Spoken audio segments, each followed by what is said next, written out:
When it comes to freestyle swimming, there's two essential things that you can do to swim faster. Number one is to reduce drag. Number two is to increase propulsion. In this video, I want to talk about ways that you can increase propulsion in the freestyle stroke.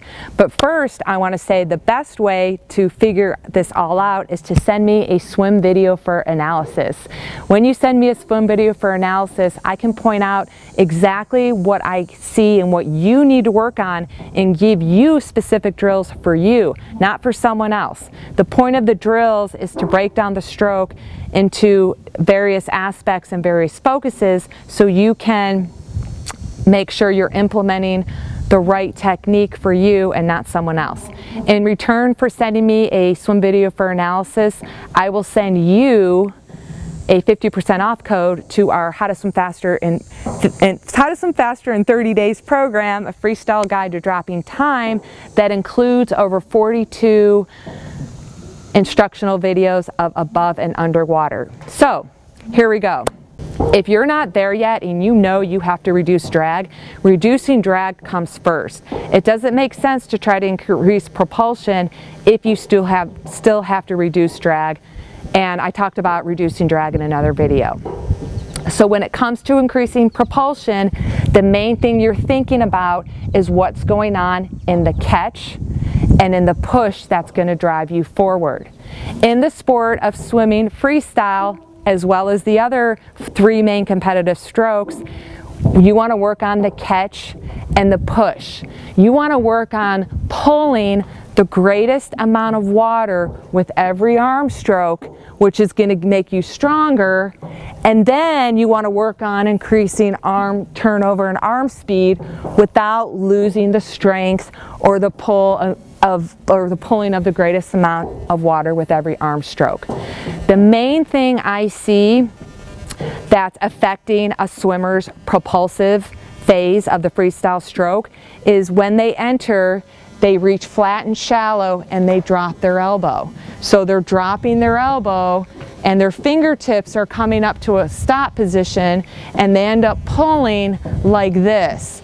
And they never fully can complete the stroke, and they're not really pulling with any really big muscle group. They're pulling with their shoulder primarily. They think they're using their triceps, but they're not really using the paddle, the hand and the forearm to propel themselves forward. They're not getting an effective catch. So you may have heard of high vertical forearm catch is when you put your hand in the water and you pop your elbow up near the surface of the water and then you push straight back. That's actually an effective tool for people who have flexibility and mobility in their shoulder to pop that elbow up high and continue to push their arm behind you in the push phase. But I find, especially with adults who learn how to swim as an adult, they lack the flexibility and mobility in their shoulders to do that. So I teach a somewhat of a deeper hand entry and a deep vertical catch where their elbow is still high meaning above their wrist and their elbow, and then they're able to push the water behind them. It's just deeper. Early vertical forearm has a high elbow on the surface of the water. Deep vertical forearm has a high elbow about 6 inches deep in the water before the push. So the propulsive phase of freestyle is made up of that catch and that push.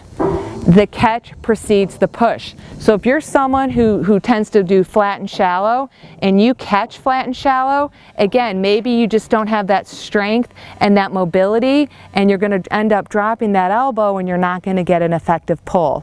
If you're someone who has a lot of strength and flexibility like I do as a swimmer, I'm going to be able to enter a little bit flatter and shallow and still get a high elbow catch and push the water behind me. But since I've become a swimmer, age group swimmer turned triathlete, my stroke has changed to getting more of that deeper catch and that push. So again, the biggest thing I see is swimmers dropping that elbow. Drills that I use to help them prevent that is a fist drill where they're working on punching the water, they lose their hand as their paddle, and then I have a head out of the water drill that I like to implement that specifically primarily works on what's going on with the hand entry to help set them up for the vertical catch. Now let's talk about the push. The catch and the push make up the pull. That makes up the propulsive phase of the freestyle. After you're able to work on that hand entry and that catch, well then what do? It's really simple. You catch and then you push straight back. It is simple, but there are a few things you want to think about. You catch and then you want to think about pushing the palm of your hand past your elbow all the way past your hip. You never completely straighten out here. So the push is what you're doing by pushing the palm of your hand behind your elbow all the way past your hip. That's going to propel your body forward. You're going to have the elbow high, elbow above your wrist, above your fingertips, and then you're simply just going to push back, and that's going to drive your rotation. What I often see from swimmers regarding the pull is, number one, they're not putting any force behind their pull or push. The push and the pull are kind of the same thing in my mind. The push, you want to put some power behind your push. The common thing I see is swimmers just swimming and their arm speed is the same throughout all three phases of the stroke: recovery, hand entry, catch and push, and they don't really move any faster. They may have good technique, but they're not driving themselves forward with that pull. So number one, you want to put some power behind the push that makes up the pull. Some drills, two drills that I like to use are, number one is the catch-up drill. Not where you're catching up on the surface of the water. You're not that focused on one hand catching up to the other. That's what we learned as kids. I like to have an athlete catch up about 6 inches or so below the surface of the water. I want them to catch up at the point where they're going to start their catch of the stroke, and then they push back. So this catch-up drill works on the catch and the push. Catch and push, one arm at a time. Catch and push, catch and push. This is a really good drill that you can do on land with resistance bands. The resistance bands will provide that resistance like the water would if you were holding onto a pair of resistance bands. The other drill is another drill I like to call, it's a head out of the water drill. Just like the head out of the water drill I already talked about.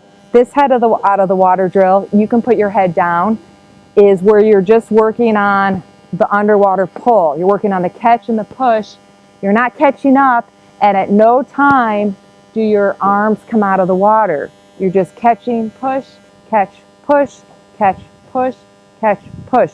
Notice how I'm rotating, because the push drives that rotation. So the catch-up drill, the underwater doggy paddle drill, that's going to help you work on an effective push along with an effective catch. The catch plus the push make up a pull. That's going to drive the propulsion in your freestyle, and that's going to make you faster. If you have questions, please send me a swim video for analysis. I can tell you specific drills that you need to work on, whether it's reducing drag or increasing propulsion, so you can have a more effective, faster freestyle stroke.